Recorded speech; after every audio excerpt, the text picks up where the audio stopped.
Good day, ladies and gentlemen, and welcome to today's webinar, a conversation about state-level initiatives for father inclusion. All lines have been placed in a listen-only mode. You can submit a question throughout the webinar by using the chat box located on the bottom left-hand side of your screen. Questions will be addressed at the end of today's presentation. If you should require assistance throughout the conference, please press *0 on your telephone keypad to reach a live operator. At this time, it is my pleasure to turn the floor over to Jessica Pearson. Ma'am, the floor is yours. Thank you very much. Greetings. I'm Jessica Pearson. I direct the Center for Policy Research in Denver and co-direct the Fatherhood Research and Practice Network with Jay Fagan of Temple University. I'm going to take a moment to introduce the Fatherhood Research and Practice Network. It's a 6-year, $4.8 million cooperative agreement between the Office of Planning, Research, and Evaluation and Temple and CPR. Began in 2013, and federal funding ends December 30th, 2019. The goals, key goals are threefold. First, to promote rigorous evaluation, dealing with fatherhood practice, and we have, to that end, we've made 20 subawards to research practitioner teams, and their reports, the results of their research are on our website. They are some are still being developed and others are already posted. Another goal is to build evaluation capacity, and that involves conducting webinars. This is the 21st webinar that we've done since 2014, and it covers different aspects of fatherhood practice and research and policy. And we are also very committed to disseminate information about new research and evidence-based practice and policy. And we have a comprehensive website, FRPN.org. Sign up to receive the newsletter, the electronic newsletter for FRPN, called the Blueprint, and the slides for today's webinar, as well as a recording of this webinar, will be posted there probably by the beginning of next week. Today's webinar deals with a new initiative, or our newest initiative, that we undertook last January, when we decided we focused on father inclusion and trying to stimulate the development of state-level policy initiatives. And we focused on states because states have a great deal of autonomy in family policy and funding. As a note on the slide shows, there are $3.3 billion of unobligated TANF balances across the states, some of which could be dedicated to father inclusion and promoting father engagement in families. Child support agencies at the state level have resources, tools, and funding mechanisms that could be dedicated for the purpose. Child support incentive funds, waivers for employment programs for non-custodial parents. And very few states have fatherhood commissions or initiatives. So we feel this is a need. This is an area that can be augmented. We think that state-level initiatives have the potential to overcome a variety of shortcomings or challenges in the fatherhood field, service instability and turnover, limited political power and voice for father inclusion, and the need for some more systematic policy-level solutions to address many of the needs that low-income fathers face with respect to inclusion in programs and policies that deal with children and families. These state-level initiatives can accomplish a lot.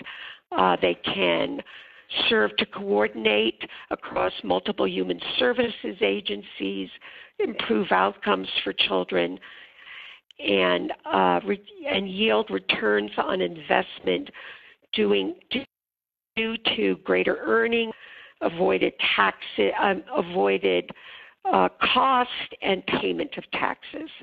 Finally, father engagement is a priority for the federal government, and just about a year ago, ACF released an information memorandum that urges all human services agencies to pursue father inclusion. So we think this initiative and today's webinar are responsive to all of that. What did we do? We conducted a father inclusion planning initiative, and we made competitive awards to 11 states. 20 states applied. You can see the grantee states. The lead organizations included community-based organizations,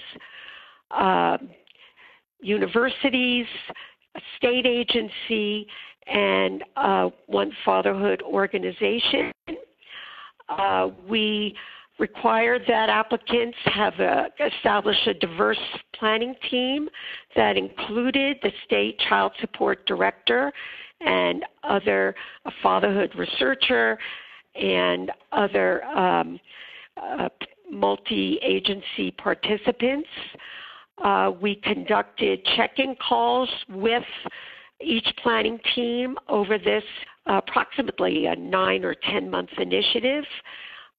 We had some learning community calls in areas that are mutual or of interest to multiple sites, and we asked that each state grantee submit a final report that summarized their project and outlined their goals, their activities, the challenges, accomplishments, and next steps.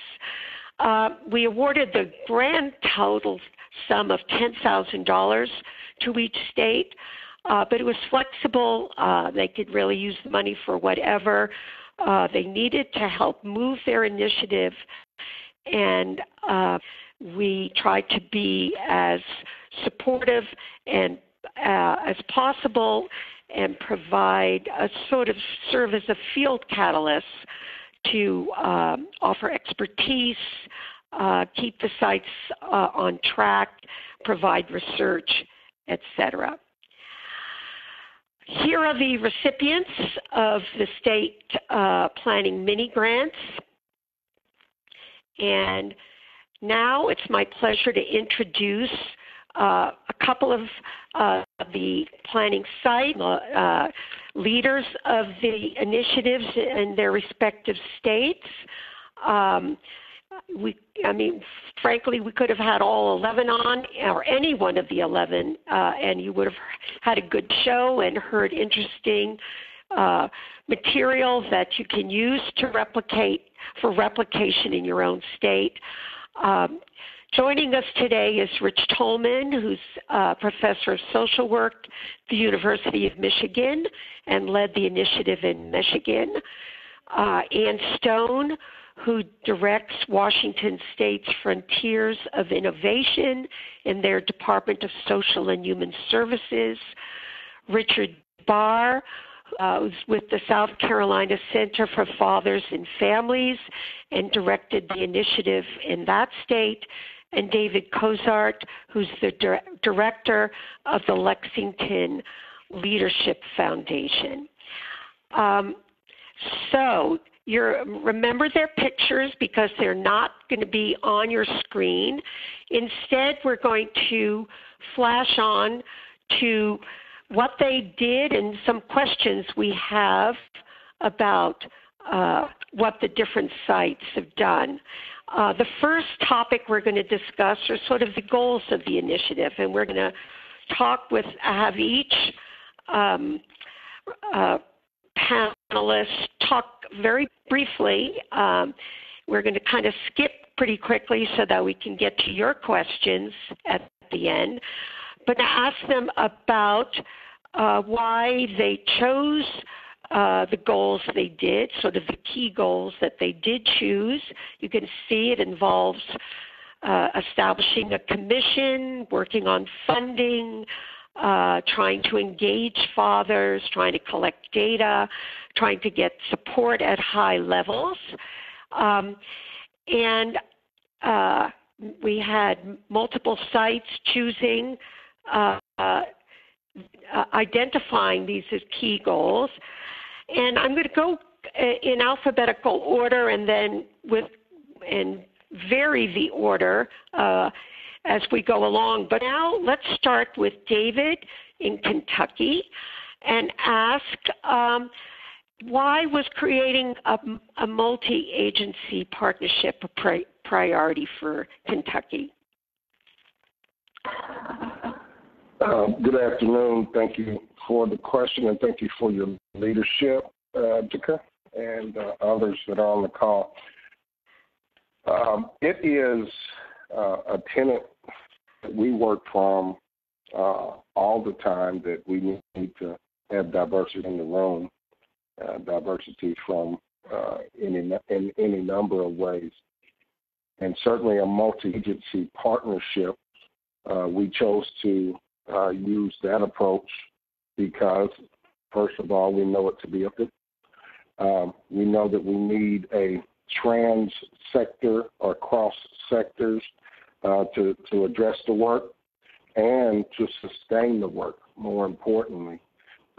So we knew that no one agency is impacted by father absence, and we knew that no one agency could address it.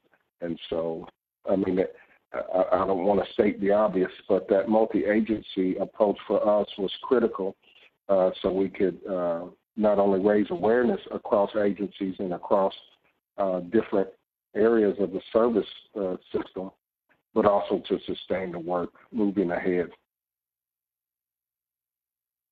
And the key agencies you targeted? We certainly knew that we needed what we call our Cabinet for Health and Family Services, or our social service agency at the state level. We were very careful to get those individuals that were high in administration in the cabinet, and we were also very careful to get individuals that were part of the child support system here. Very deliberate in getting individuals that were part of our justice system here in Kentucky, and corrections systems, healthcare systems, our nonprofits. Those are we have a Prevent Child Abuse Kentucky, which we know is relevant. That fatherhood reduces maltreatment, helps reduce maltreatment in families, and so our Prevent Child Abuse Kentucky agency. Our universities were critical as well. The University of Louisville, representation also from the University of Kentucky. And so those were several other agencies. And with our state agencies, we got not only high-level officials, but also individuals that are frontline, because we know that oftentimes the higher levels may adjust with administrations. Exactly. Okay. What about in Michigan? You were posited a goal of creating an organizational structure for dealing with fatherhood. Why, Rich?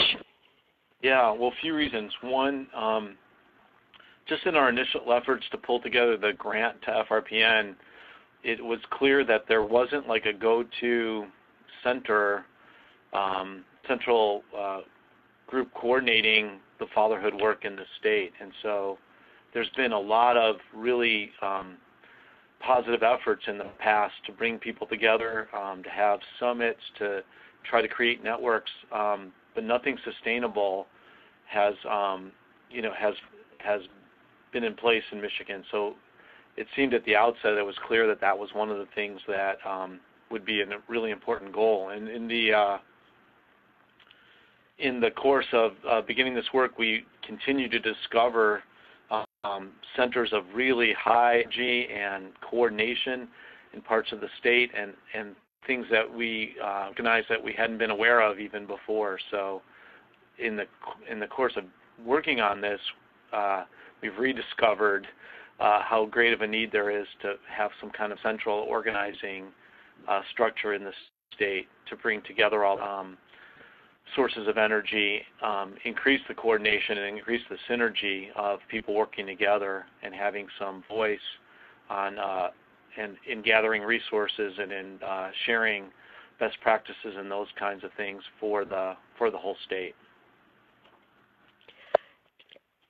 And in South Carolina, funding was a big priority, and forging alliances for funding. Why was that your jumping off point, Richard? Well, once again, thank you, Jessica, for including us. First and foremost, we believe that if we are building alliances, we can go from what I call isolation to insulation. In other words, we've been doing fatherhood in South Carolina for a very long time, but at the same time, while doing fatherhood, we have been reducing costs and helping other agencies hit their goal. So, we had to tell the story of who we were, why we should be aligned with you all, and what we are already helping them do, whether they know it or not. And by doing so, we were hoping to paint a picture of effectiveness, which they could say, if you're helping me with this, you're helping me hit my goals, then let's make a level, what we call shared responsibility, and obtain funding for the thing that you're helping me with to make me a more effective organization. So we wanted to obtain funding, but at the same time, we wanted to build relationships and alliances that could propel us and to be more effective and to stabilize who we are currently in the state of South Carolina. Okay. And there is,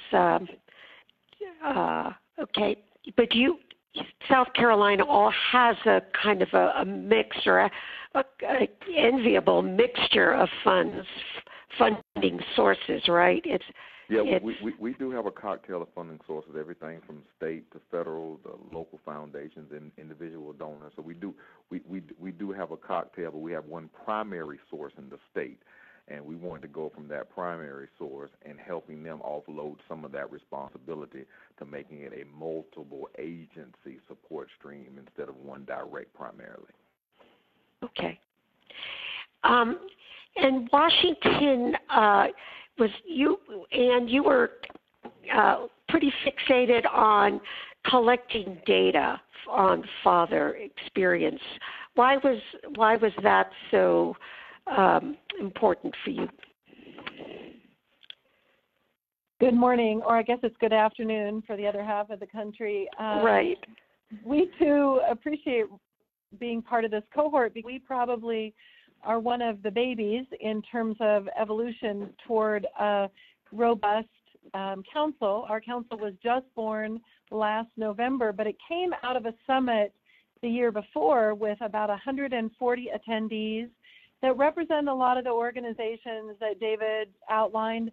I guess the few that I would underscore or maybe add would be folks that are very focused on reentry out of corrections, commerce so that we could get at housing, but also fathers. So in that room, we had about 45 who are now calling themselves professional dads in our circle that brought a very strong voice to the table, and we wanted that voice to continue. So we were looking at our administrative data for our summit and going to our second and realizing the dearth of information that we could get out of our state agency data as we disaggregated it by gender. And knowing dads prenatally through adulthood was really difficult. So we partnered with the University of Washington to elevate that voice both through a survey that we did, which we're going to talk a little bit more about further in the webinar, but also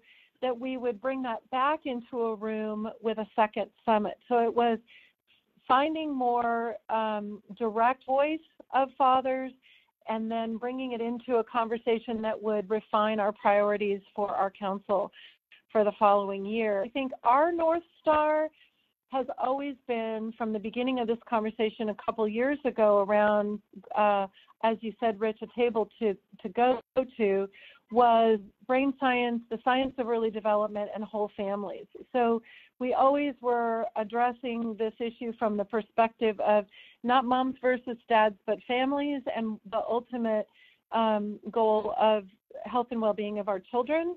And to do that, we needed to hear dads' voices because we see that that's a marginalized voice, not because we're trying to pull it apart. And that was a really important distinction for us. And I would just say at our summit that just happened a couple months ago, one of the agency representatives said, well, why are we talking at all? Why aren't we just listening to the fathers? And very quickly, one of the fathers said, well, you had a dad, didn't you?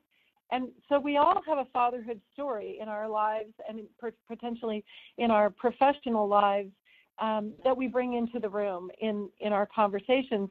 And we wanted to hear that from folks directly. So that was our focus for this grant, and it was really catalytic in moving us forward. Great. Okay. All right. Well, let's move on to activities, what you did. Again, you had about 9 months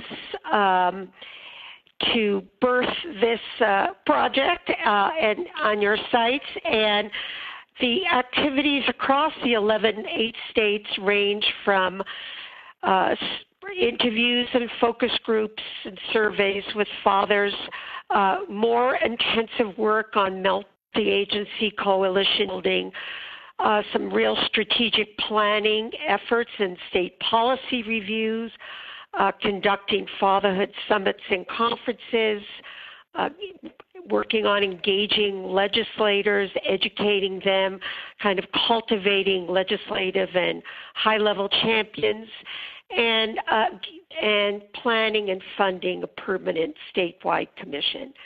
So now we're going to start with Michigan and ask how your activities on how did you really build relationships with state agencies and programs, and what were the chief benefits of that, or what are? We should use the present tense, I guess.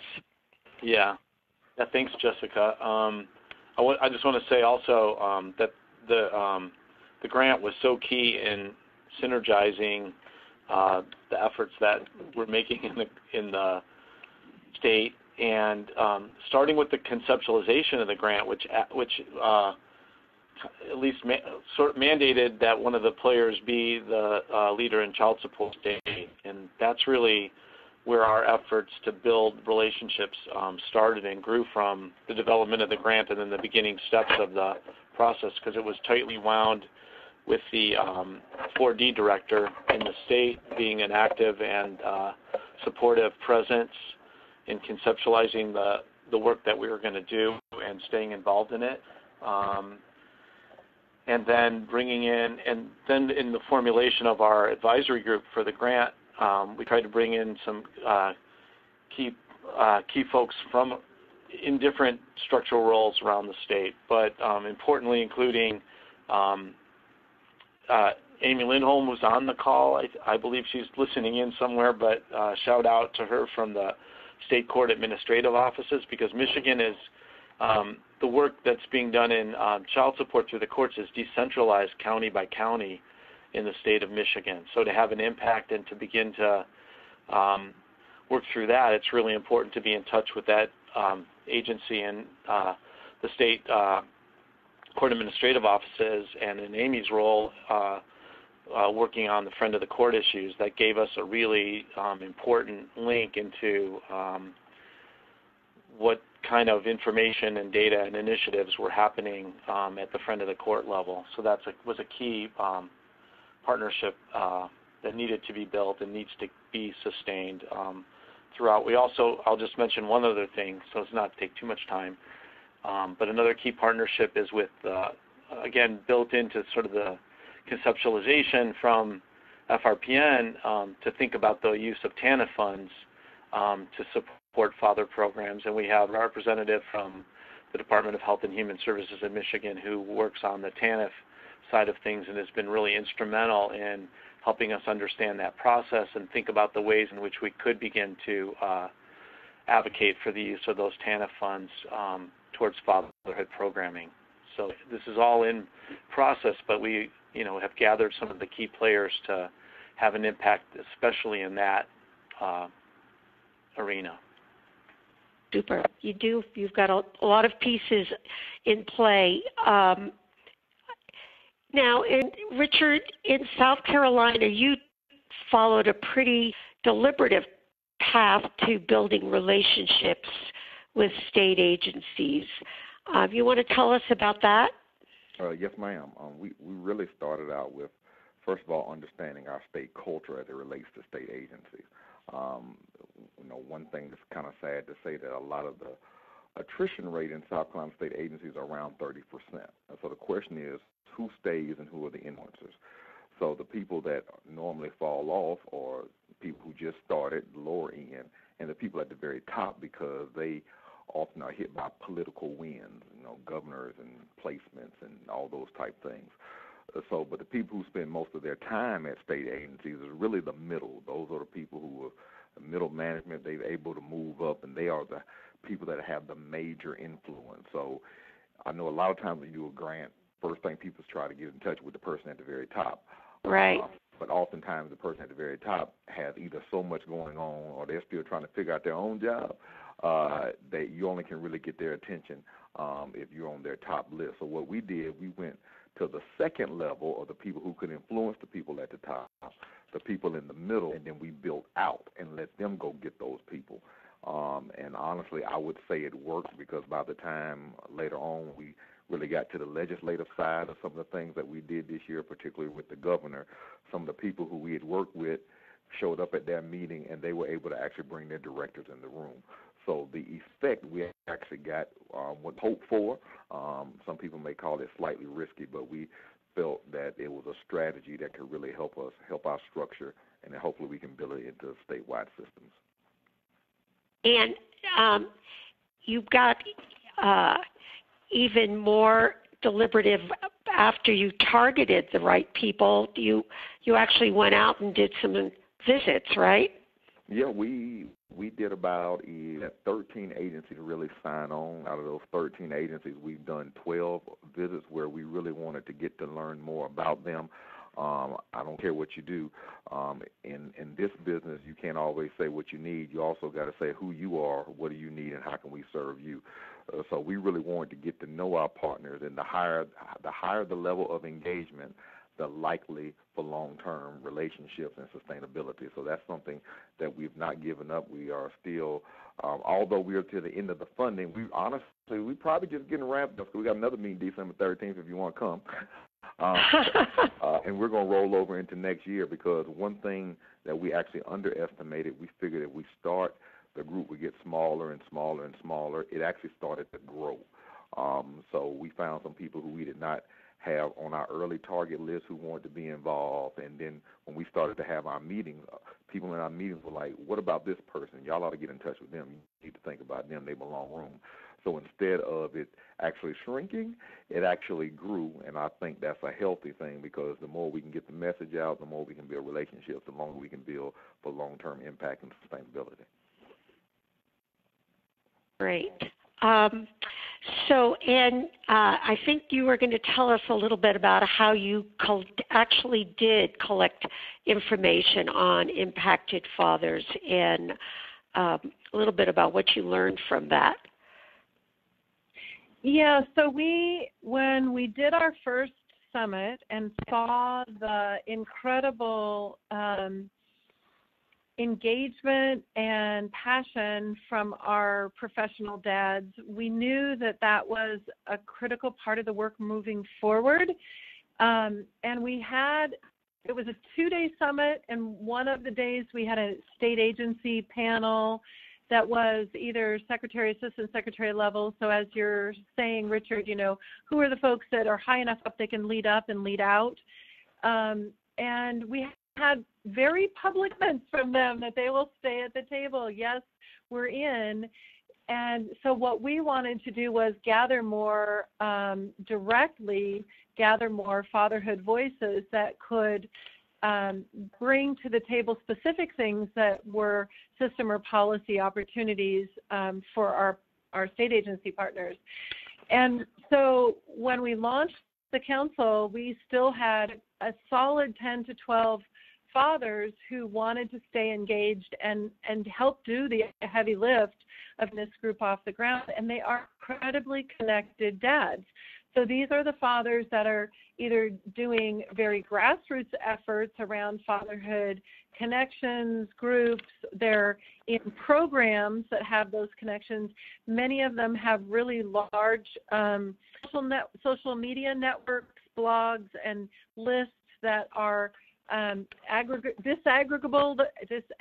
whatever that word would be, that you can disaggregate by either county, state, or some of them are even in national networks.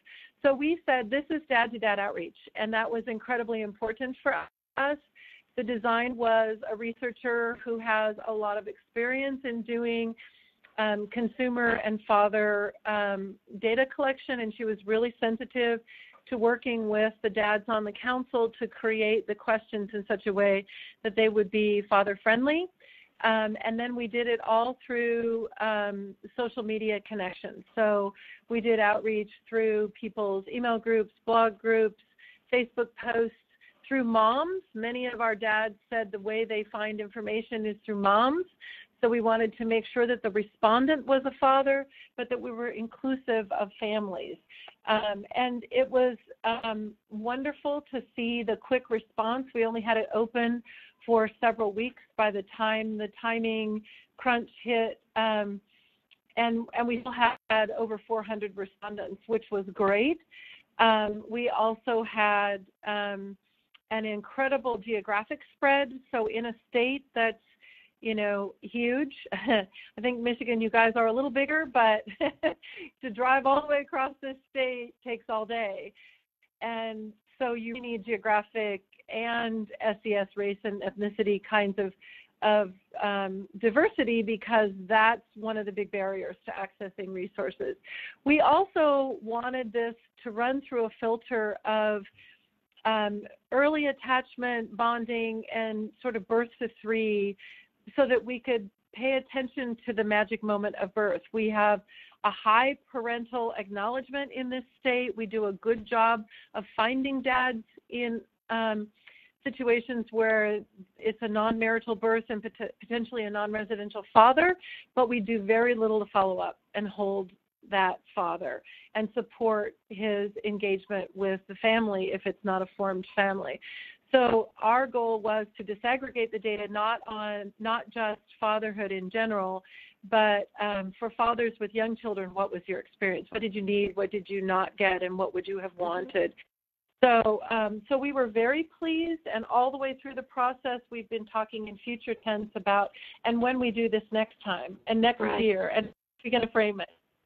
So do you want to do results now or later? No, let's wait. Let's hear a little bit from Vid, because you really engaged in a strategic planning process. And tell us a little bit about how that worked and what you kind of learned. Yes. There was honestly nothing particularly remarkable about the mechanics that we engaged in for a strategic planning process. But I think what was remarkable was the amount of input and insights that we received from agencies that were in the room and across the state. So we have been doing work of coalition building around fatherhood engagement in the state at varying levels for about 15 years. And so to the point that several people have made about the catalytic component that FRPN offered in these resources, and the galvanizing component that it was. For 15 years, we've been doing it, and we hadn't come away with anything as concrete as we did in this process. And I think your FRPN helped with that. So we built on some of the work and research that we had done in times past.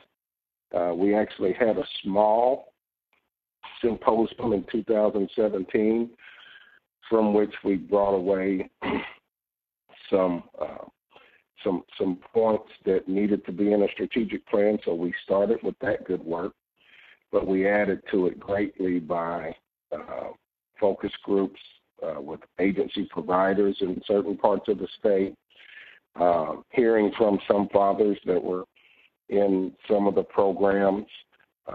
We were able to, we had a Dr. Anita Barbie from the University of Louisville Kidd School of Social Work, and Dr. Armand Perry from that same Kidd School that really gave their time to be the ones that put the pen to paper for the strategic plan, as we met monthly to get input from the agencies that were part of the coalition. And so the outcome was a pretty exhaustive document that we synthesized into an abridged document, and then we have a strategic plan compact that's really digestible to the public at large that we presented at a summit. And out of that work also came a compact for some case for support that we'll be offering to our legislature. Okay. Let's go on and talk a little bit about main challenges that sites encountered. And across all 11 states, there were political and organizational issues that came up, changes of administration. One of the grantees had financial troubles, and it had to be moved to a different agency. There was some sites that experienced difficulty engaging or managing impacted fathers, either not enough input or too much input to conveniently organize. There was geographic distance and the time constraints of getting busy partners together. And then just the absence, the lack of data at a state and national level on father engagement, about that this is an area that is not really included in toolkits and updates and status reports that come out about families and children. So let's talk a little bit about challenges, and starting us off, I think alphabetically we start with South Carolina. So what were talk about some of the political and organizational challenges and any others that you encountered in this effort? Well, I think one of the biggest things that we hit right during the effort was there was a downsize to our statewide contract that forced us to actually move at a more deliberate speed than we probably initially wanted to. We've been doing father engagement in South Carolina for over 20 years, but the current contract that we had in 2015 is under its third set of leadership since we had the actual contract itself. So really making sure that organization was engaged with us, and that child support director did sign on, and making him somehow feel comfortable that this is a process that will actually strengthen our relationship. It will not deter from it. And all the while they're trying to bring on a new director to take them and stabilize their organization at the Department of Social Services here in South Carolina. I would say overall the major statewide political wins actually came out very positive.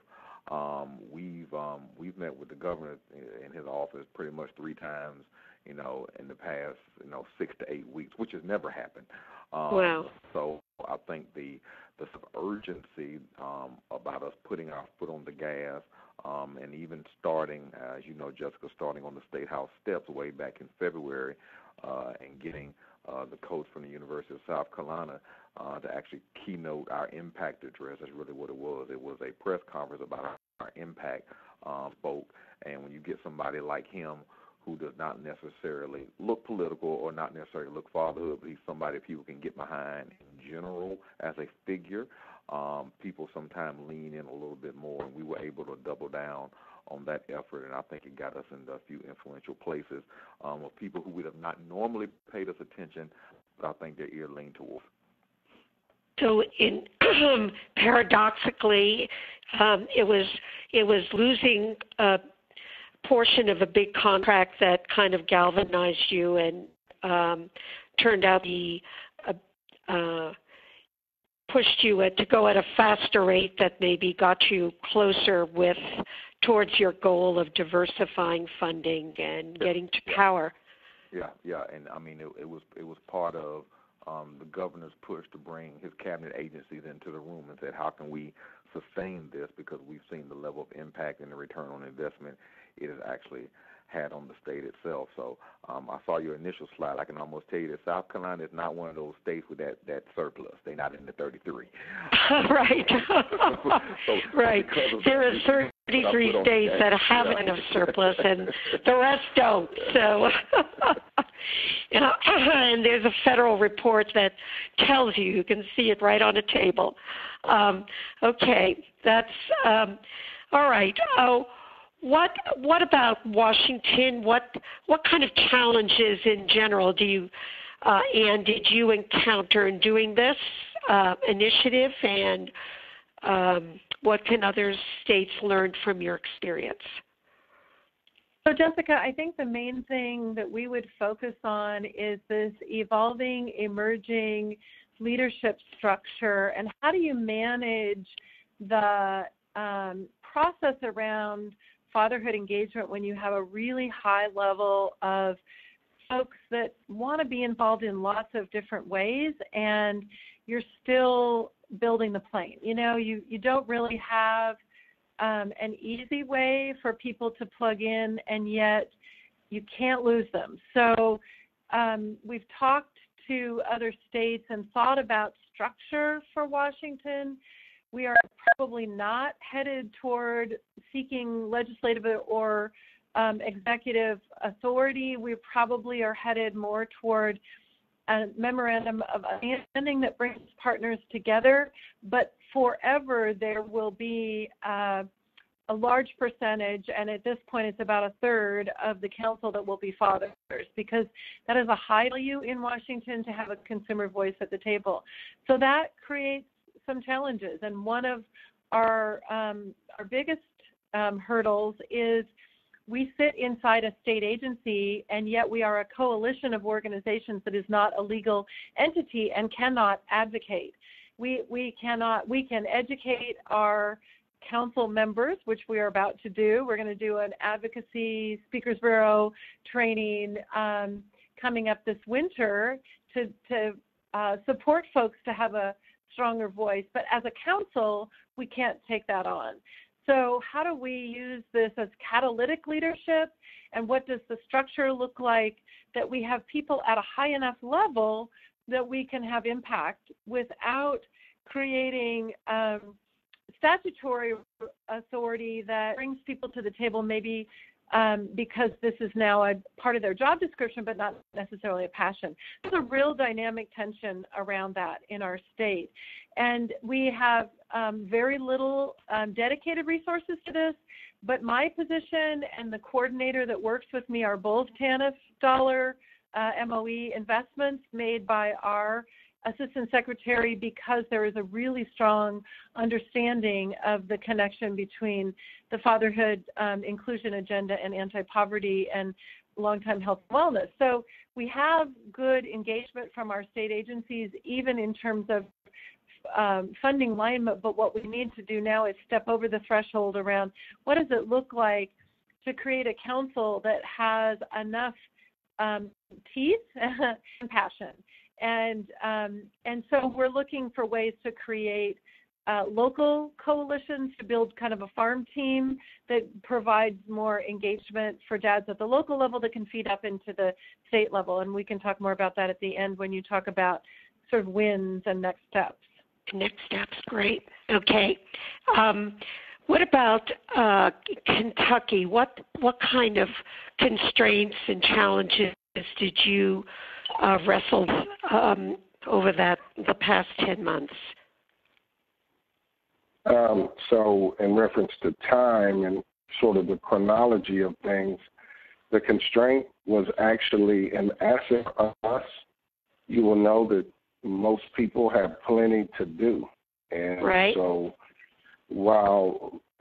this forced us to come away from what we often do in our service world and do-gooders that we are.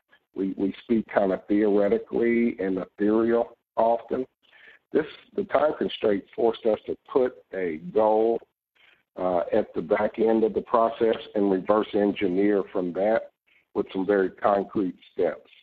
And so the time constraints became an asset for us in that regard. Now, we were able to bring partners together probably a little more than monthly really over the last 10 months, and some work that went on outside.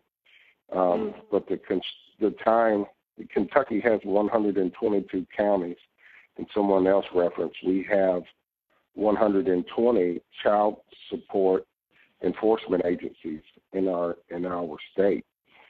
And so, of course, we get all of them in the room, but we were able to get the leadership in the room, and all the meetings we had, conference call access, and we're constantly taking input. And so, again, the time constraints and our need to get this product actually really propelled us down the road in an accelerated fashion than in times past. So make a note to self, keep these initiatives short, put a lot of time pressure on, and it accelerates everything, huh? Yeah, what one said, when you have a legitimate cause, which we know fatherhood engagement is, it's well worthy. When you have legitimate cause and smart people in the room, folks smarter than myself, big, fast, go is a good rule. Yeah, good. And what about you, Rich, in Michigan? What kind of challenges did you encounter? I know you found sort of a absence of data, right, in this whole area. Yeah, quite.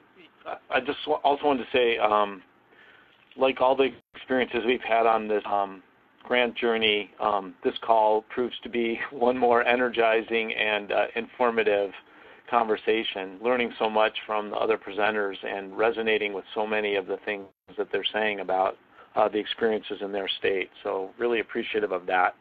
I would say that in Michigan, we named our initiative the Michigan Action Plan for Father Involvement, MAPFI, and I guess I'd say that the MAP part of it became more than just an acronym, but kind of a metaphor for what's happening, because one of the challenges, in addition to lack of formal data, which we were set out to address by doing stakeholder interviews and focus groups, which we're conducting and still continue to.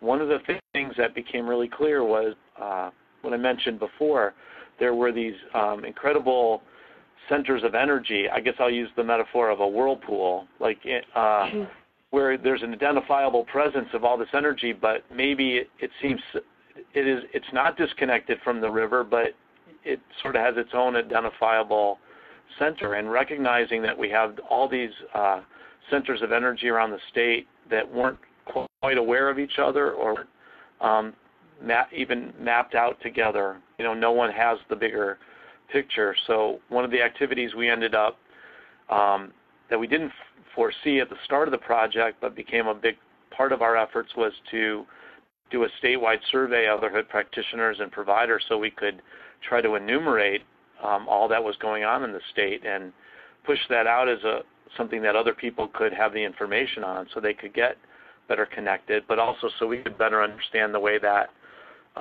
services and programs and the sources of their funding and how big they were and who exactly they served, so we could get a bigger and better picture of that. And so we're well on the way.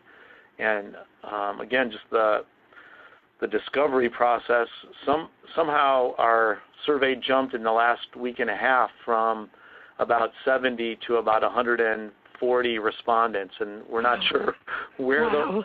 Anybody who's done tons of surveys, you kind of run out of gas on reminding people to fill it out, but we had this quantum leap, and I'm not sure what the source of that is, but that's been our process in Michigan, I think, is recognizing that there's a lot out there, and we really need to pull it all together and make it work effectively, and we're on the way for that, I think.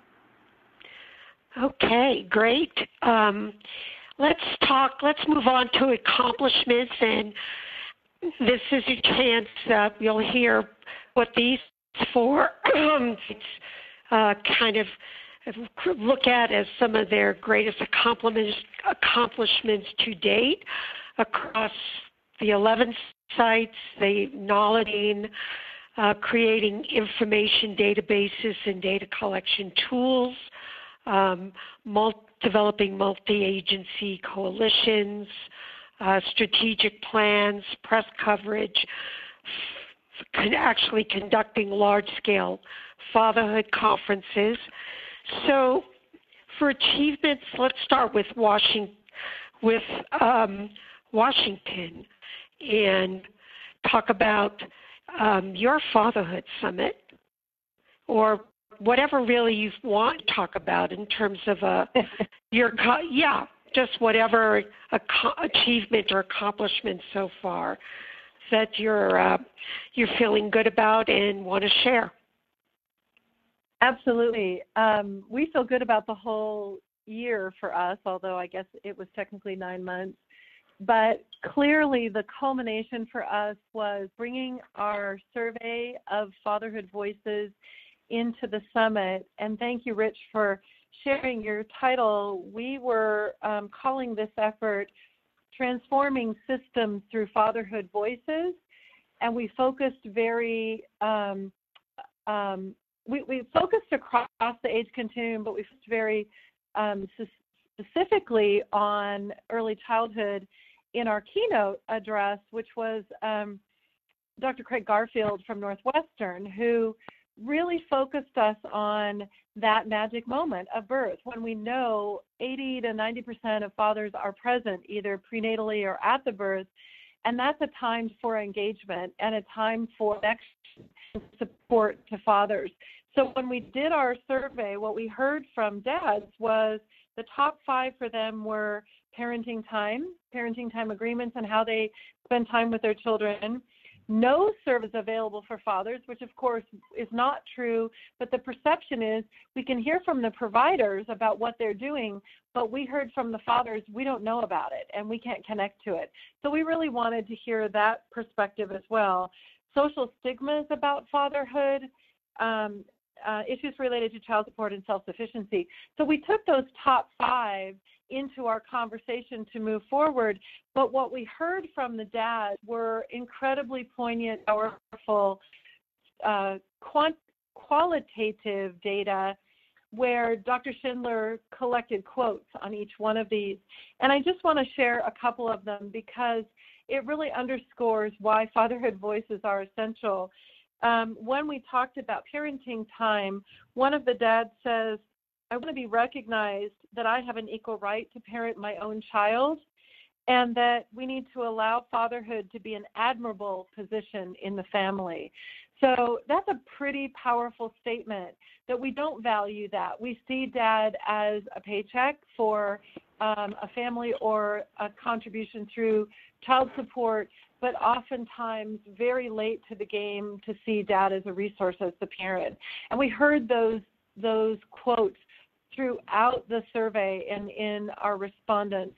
So I think for us, the achievement was to underscore that and to elevate that and to bring it into our next evolution of our work so that we could bring those voices into our policy conversations and our system building conversations and our speakers bureau. For us is going to be super exciting.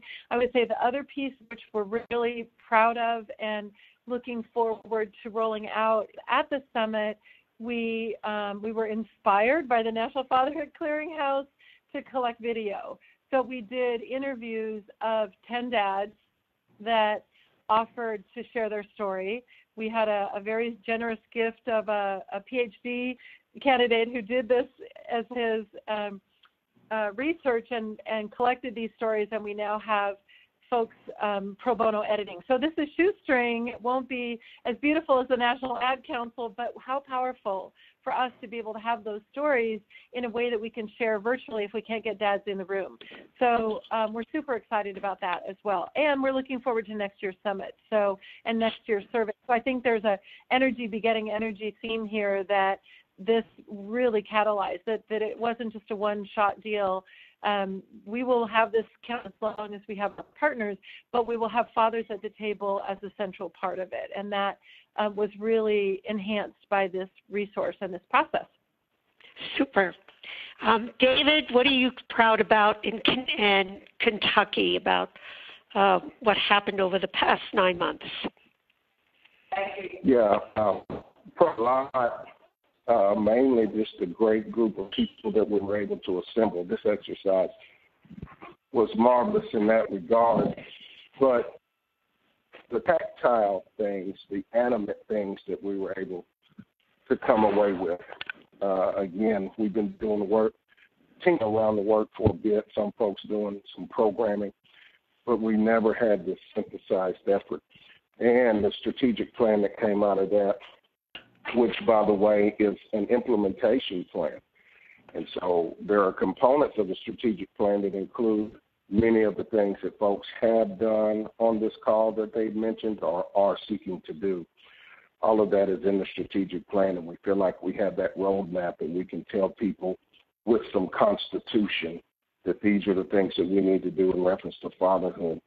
We were excited about also our summit that we were able to orchestrate in September, the end of September.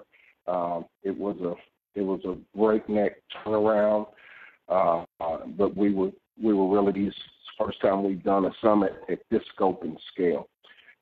We were able to get top brass from our state, the current top brass. That might change today as we have an election, but our governor, the secretaries of several cabinet, most germane to fatherhood, and that would be Health and Family Services, our Justice Cabinet, our Labor Cabinet, Labor and Education Cabinet. All of those individuals were really kicked off the summit. As it was mentioned, it was a summit that was very diverse in organizations and agencies that were there across the continuum of care. Some fathers, that is a growth opportunity for us actually to have more fathers, and next year we'll actually have a parent track, we believe. And so we were really excited about that. And then we did some wall deconstructing in this process, even within the state, and in many states this may resonate with, at least here, is that though folks are working towards the same cause, they're not always working towards that together. And this exercise afforded some people to forge some real authentic relationships and collaborative work. So those are a few of the things that we're excited about. That's great. And Rich, what kinds of things are you proud about, and what do you consider the achievements? Yeah, I guess it's hard to put a finger on just one of these as like the hit it out of the park.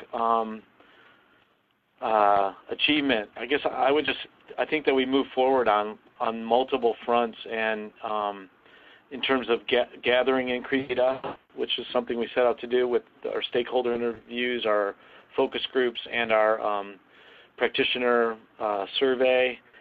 There's been, I think, enormous growth in the sense of partnership around the state, in the discovery of the whirlpools and the bringing together of people into the room that hadn't been sitting across from each other talking, and out of that kind of a vision for the way forward structurally. I think we haven't yet come upon the exact structure or implemented it, but I think there's just such a growing and strong sense of consensus about some of the ways we need to constitute ourselves in the state to move ahead. And then we've also gotten some clarity on some of the policy priorities from various stakeholder groups, practitioners, fathers themselves, state agencies, academics, and all, kind of getting together to coalesce around a set of issues that are really important to address in the state. So I would just say all of those,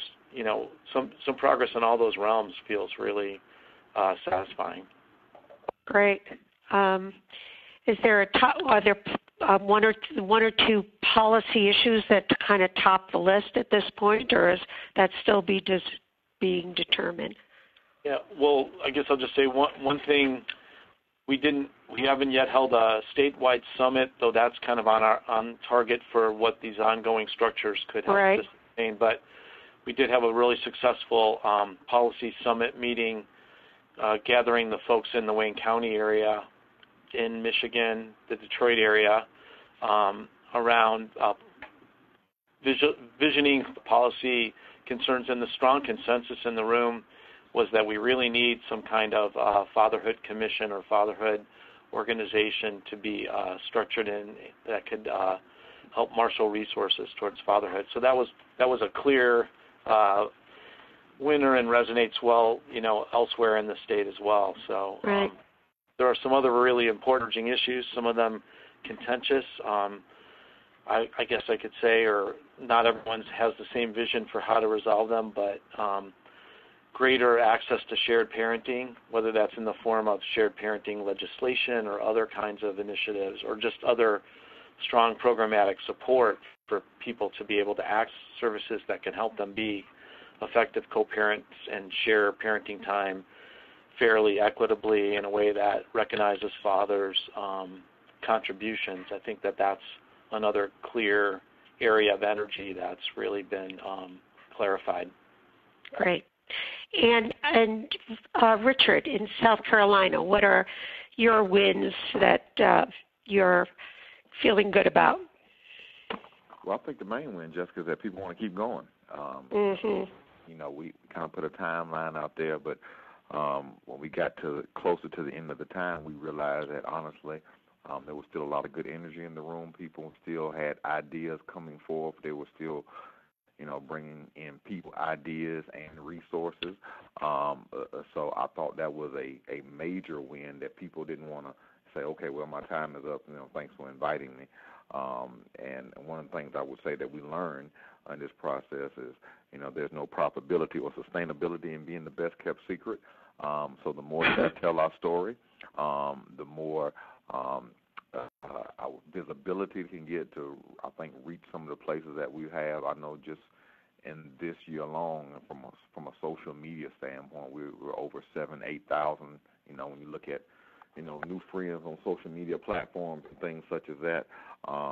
So I think for a long time we've been working, with our heads down, really trying to impact fathers and families at the local level. But we want to do that, from the outhouse to the White House, if I will, without hesitation. Because when you start to impact people's lives, you start to impact society and communities and states as a whole. And that's the story that we're going to tell. And people are still on board and have actually committed all the way until June of next year to keep knocking out some stuff. So we're going to keep at it. Super. Okay. We're going to wind up with next steps briefly, and then we're going to open up for questions. and we've asked all of the sites to really think ahead and talk about what they're going to be doing in the next 12 months, one or two things that they're going to be putting their energy and time in, because these are ongoing. So Kentucky, what do you see happening in the next 12 months? After we assume the election will, either way, you will be able to continue and make good things happen. Yes, we're confident and faithful on that, and actually designed in such a way to endure transitions, because if they don't occur today, they will occur at some point. Exactly. So our next steps is to activate the strategic plan, to refine and activate that strategic plan that developed out of this. Part of the first next step, and that is developing an architecture and structure for the organization that we will be calling the Commonwealth Center for Fathers and Families. And so another thing that came out of the summit is we made new friends, not just federally, but not just locally or statewide, but also federally and nationally. And so even Richard and his contemporaries there in South Carolina, John, we're going to continue to draw from those that have done the good work or have went a path that we're yet to travel. And so, in short, our next step is to form the Commonwealth Center for Fathers and Families and start stealing good ideas from other people and activating them here, and getting the Center for Fathers and Families activated and increased father engagement across the state of Kentucky. Great. Flattery, plagiarism is the best form of flattery. So there you go. What about Michigan? What's your next step?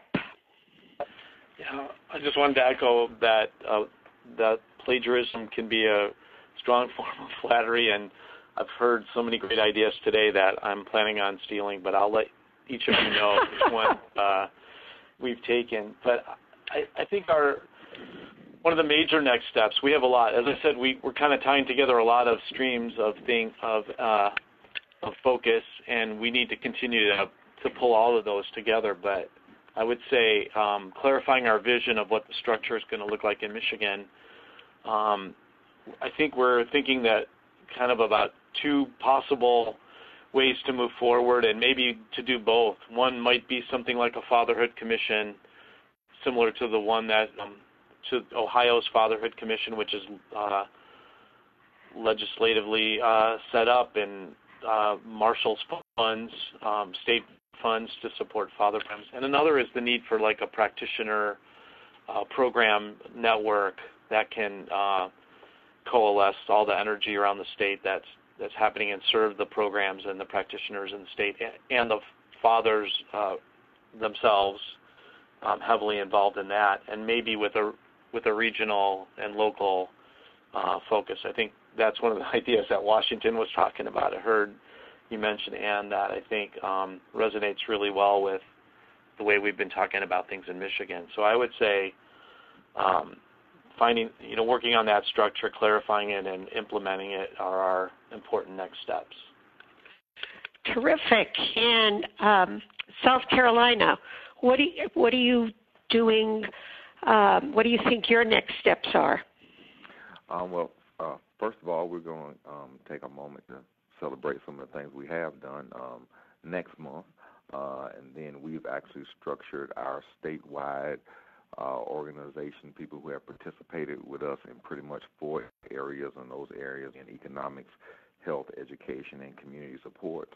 And we're going to keep trying to identify ways to support fathers and families, particularly in those areas where the commonalities between all agencies and CIS that we work with, they either touch one or two of those type things. So we kind of boil down to that. We're also going to continue to map out what we call state resources so we can actually make sure that the people who are currently communicating are getting the information that they need, and that information is trickling down to the fathers and families.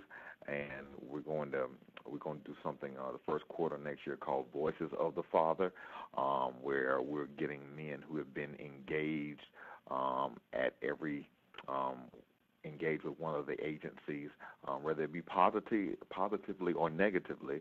So everybody who has taken this journey with us thus far can actually listen, hear, and feel the experience, and use that as a baseline to continue to grow and develop and improve all across the state.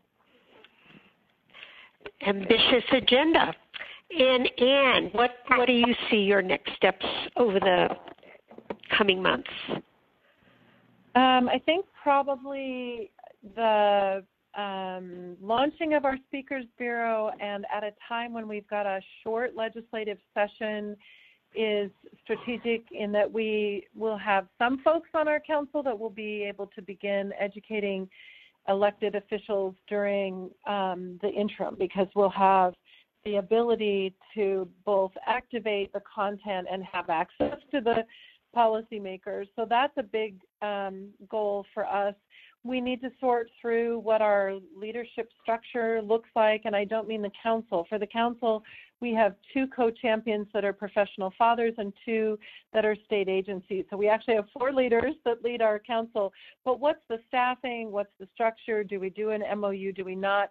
We're also looking at ways we can begin to do some road testing in small sample, rapid cycle learning environments around some of the ways that we might innovatively engage fathers. So we have a grant, for example, around the Room product that came out of the Bezos Foundation around early brain science to parents, to talk about how does that work for dads, and we'll be the consultants to that project. We're talking about potentially doing prenatal visits for dads, or within the nurse-family partnership or other home visiting models where dad is marginalized. Is there a way that you could use that as an engagement point but bring fathers together? And I think our biggest strategy over the coming year in that regard is to seek funding that will allow us to create local fatherhood convenings. So kind of a farm team, right, that we bring dads together at the local level to build leadership, to do mentoring, and help people connect to resources. And then hopefully they move up into the council and continue to bring that energy to the table. So those are our big strategies for the coming year or 2. Okay. We are going to invite you to submit questions to panel. Be on the lookout for a new brief that will be coming out based on the experiences of these 11 state planning teams. And it should be out by the end of the month, but sign up for FRPN newsletter and you will get a notice of it. And always contact Jay or me for further information. Jay, do we have questions from the floor, from the audience? Yes. Let me, there's a long one here, so let me read this. It says, are we having any success reaching and engaging fathers who live in or come from high poverty, high crime, and high drug use neighborhoods and communities? I'm from Michigan and have come to understand dads in this population are sometimes hard to reach or engage. But this population is one that many times have multiple children out of wedlock, low education, may have felony convictions. So I wanted to know how successful state in reaching this hard to reach population. Okay, and who wants to take that? I will, Jessica, if I need to. Sure. I would say yes. Over the past 3 years, we've served well over 9,000 men, and I would tell you that I would say 70-80% probably come from that described demographic. If you want to be successful in it, the first thing I would tell anybody, you have to understand the culture. One of those people who says, this worked in Arizona, try this in South Carolina. So if we were to help the person who's answering the question, part of it is doing environmental landscape of need, and then becoming very trustworthy in your culture. If you can become very trustworthy in your culture, tap into the right vein, the men oftentimes do the rest of the work for you. So high poverty is something that we fundamentally see. Most people that own child support come from people who are either in poverty or at the poverty line. We just want to make sure that poverty is not in people. Just because you live in something does not mean it's in you. Our average guy, 63% of everybody who comes to us have a record of some sort. The drug use is things that we try to help people through really before we get them into programming, because if you have an addiction can actually talk louder in you than anything that can be said on the outside of you. So I'd be more than happy to even take this offline if we need to, but I would say everything that Jay just described in that question is probably 70% of the fathers that we work with here in South Carolina. Right. And this is Richard Barr of the South Carolina Center for Fathers and Families who's responding. And this is a fatherhood program that's leading a statewide father inclusion initiative. In that regard, can this presenter speak a little bit, just very briefly say what are the strengths and limits of leading this kind of initiative from an institutional place that you're in, and you're in a government agency? I've heard you sort of allude to the fact you have to be careful about what could be construed as lobbying, community-based organizations, universities rich. What are some of the strengths and limitations of the various settings? So, Jessica, this is Ann, and I guess I would tag on to the comments from a system perspective. One of the best ways that we have found to start shifting the dynamic is to shift the power dynamic and to bring lived experience into the conversation. So when you start talking about human-centered design and you engage people living in poverty who have complex needs, who come from a high-stress background, all of a sudden our systems don't look very friendly. And if you layer fatherhood on top of that, it's even more so. So I think that to us is, yes, from a program level, absolutely, we have to make sure that we're deeply embedded in the cultures that we're serving. But from a system and policy perspective, we need to be listening and engaging in really meaningful co-generation of strategies, not just listening sessions, but let's try something together.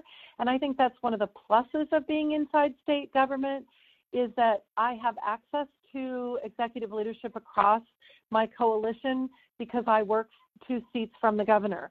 But the downside is I sit 2 seats from the governor.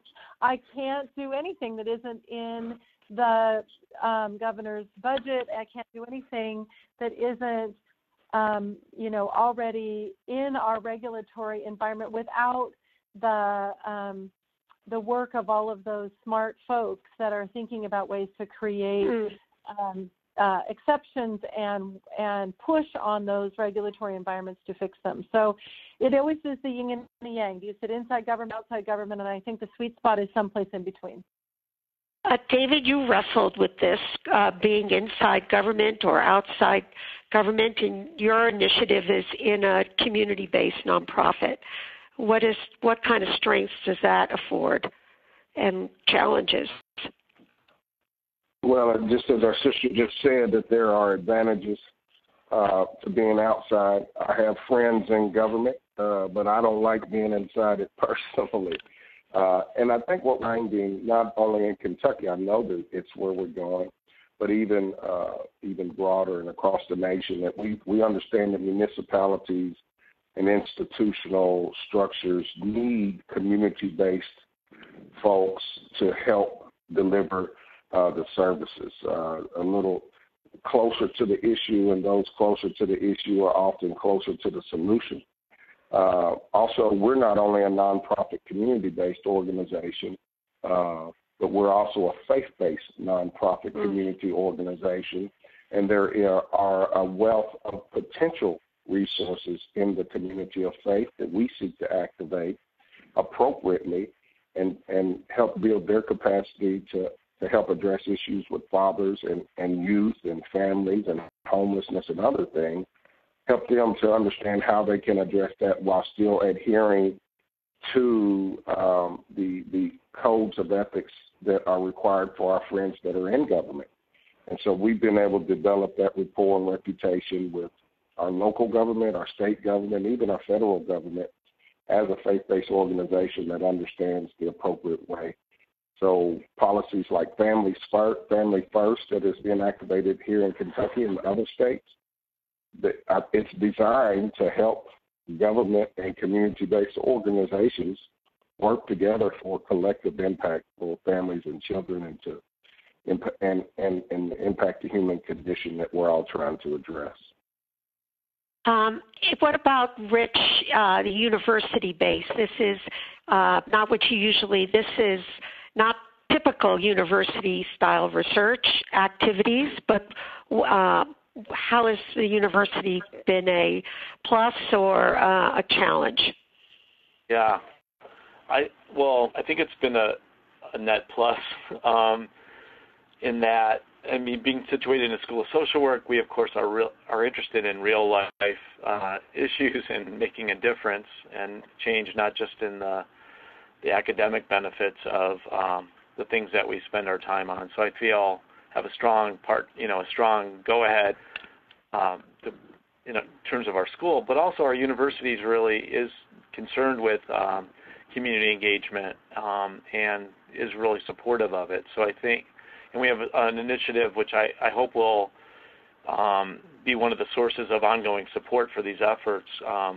We have a Poverty Solutions Initiative, which is university-wide and attempting to make a real difference in poverty. And I know that we see these efforts with dads as really closely fitting in with that agenda. So I feel we've been able to leverage a lot of the university's resources to put towards this endeavor, bringing together other colleagues who've been working on these issues for a long time, the kinds of infrastructure stuff the university has available. That said, we can't be the engine of advocacy ourselves. We have limitations for the ways in which we can lobby and advocate for things legislatively. And so I think the key is the partnerships. And again, just to go back to the logic model of the FRPN grant process to structurally bring together researchers and 4D child support coordinators, sort of to bake that into the cake at the beginning, I think really shines the way that it's all about building these strong partnerships, not just that way, but bringing in all the key partners to make change happen. So I think we're just all part of the picture. The university, I think, brings a lot of resources to the table that help keep partnership going. Right. Well, you certainly had graduate students helping with data collection and doing a lot of work that wouldn't otherwise be readily available. So that I know that was a help. Jay, looks like there's a question about, is there a framework or guide for an organization just beginning, right? There's an earlier question that was asked a while ago, and this was for Richard in South Carolina. Who were some of the people on the local level that helped you move up to the state level for support from the governor of South Carolina? Okay. What we did very intentionally is actually scale through every person and every agency or the agencies that we wanted to engage with. And we looked for key personnel or key position that describes. And we turned around and looked at our team to see if we had a relationship. And we used what we call personal entryways to bring them on. And if not, we just flat out did the cold call. That was one side of the mountain. That was the FRPN side. The other side of the mountain was while we had that cut on a statewide contract, we had some legislators who were aware of the fact that we got cut, so we actually contacted some legislators and some other people that work with us. That call landed at the feet of the chief of staff of the governor. He actually placed a call to the state director who our this contract is with to actually get the cut dues, and then the convening of the meeting from that phone call to the governor's cabinet happened. So, and because we were working on the other side, by the time we got to the meeting of the governor's cabinet, by the time we showed up in the governor's office, over half of the people who was sitting on the governor's cabinet, over half of them had already been sitting in FRPN meetings. So it was actually a very friendly meeting. Now we're just getting to the know-how and the linkages to tie those things in for future relationships and sustainability. So it was a double-edged sword and a two-step process all across the state and different agencies. Great. We're getting close, very close to 1:30. I want to remind everybody that, it's 3:30 your time, that there will be the slides and recording for this webinar will be posted next week on our website. There will be a brief. There isn't, as I know, a real guide, a how-to guide. We'd love to prepare a toolkit on this issue, and that may be something that FRPN produces down the road. I want to thank the panelists. You've been great, and ask you to hang on so we can, after the call ends, so we can debrief for a moment or two, and thank everyone for joining us.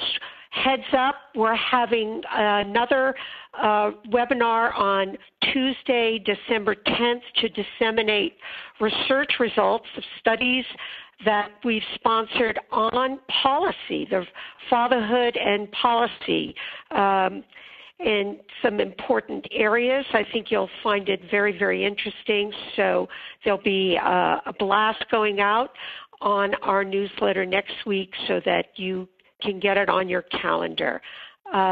Thank you, everyone, for joining and for learning about the FRPN Planning Grant Initiative.